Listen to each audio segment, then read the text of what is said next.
First of all, congratulations to Terence Crawford, 116, 112, 115, 113 times 2. And the new undisputed super middleweight champion of the world, Terence Crawford. Like what I said, this is an amazing win. I was thinking Canelo is gonna win, but unang-una sa lahat, gusto ko munang saluduhan si Terence Crawford. He is now considered one of the GOATs, if not the GOATs of this century, decade. I mean, he just beat Canelo Alvarez. And let me just remind everyone, before this fight, I was saying I couldn't wrap my head around that 14 pounds. From 154, nahirapan siya kay Madrimov to 168 pounds, and he showed that he can. Crawford controlled the fight. Crawford was punishing Canelo Alvarez like it was nothing. The punches, brother. Sa pool, ang dami ring sa pool po, no? Ang dami pong patama ni Canelo din at tinanggap po yan. Tinanggap po yan ng maluwag ni Crawford. I mean, kayang-kaya niya tanggapin yung suntok. And, I gotta say, apologize if I did not believe that. But once in every generation, we see fighters like this who defy the odds. And that is exactly what we saw. Terence Crawford defied the odds. The critics, including myself. Again, Canelo, he fought bigger guys before this. He fought 6-footer. Now, we have no question about, the toughness of Canelo. But the biggest question for me that was answered was, can Crawford accept those punches? And that is a big check. That is a big check. In fact, hindi mo pwedeng sabihin na tinakbuhan lang ni Crawford itong si Canelo, because no. There was some instance na nakipagsabayan pa siya kay Canelo, and you know what? I felt like nasasaktan din si Canelo Because kung hindi siya nasasaktan, then he would have just lunged forward. He would have just attacked. So again, saludo. I have nothing bad to say against Crawford right now. He has proven a lot of people wrong, including myself. But Crawford has validated his claim to be one of the GOAT of this generation.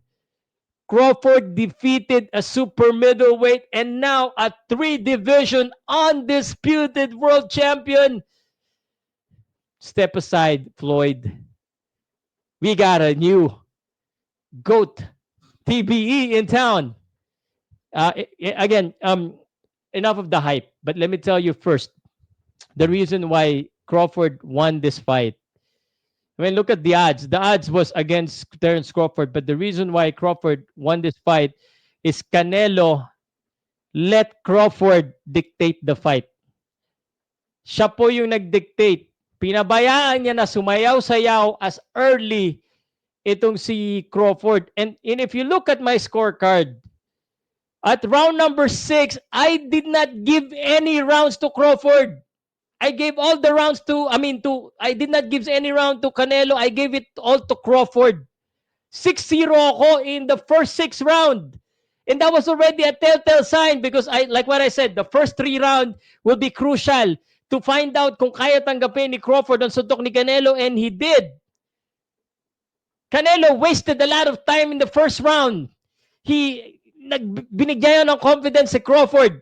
He did not, kumbaga, hindi niya inano yung power niya So, when that factor was neglected, nawala yung factor ng power, then we now go to the boxing, which I've been telling you guys, lamang si Crawford sa boxing kay Canelo. And this is the very first time in the history. Usually, lagi ko sinasabi, boxing skills pays the bills. It did not this time. It did this time.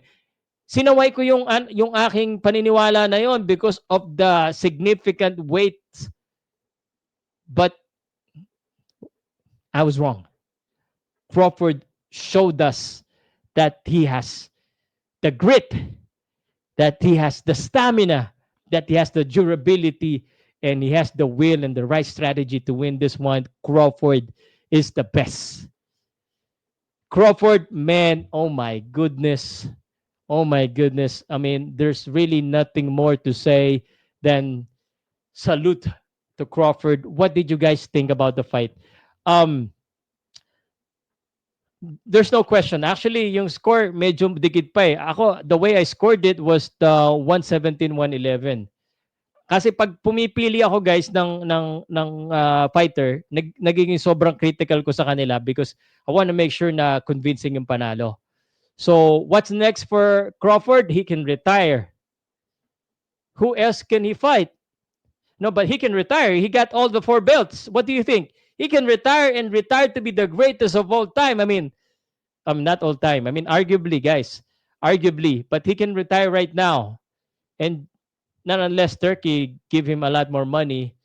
But Canelo, no draw, guys. No rematch for Canelo.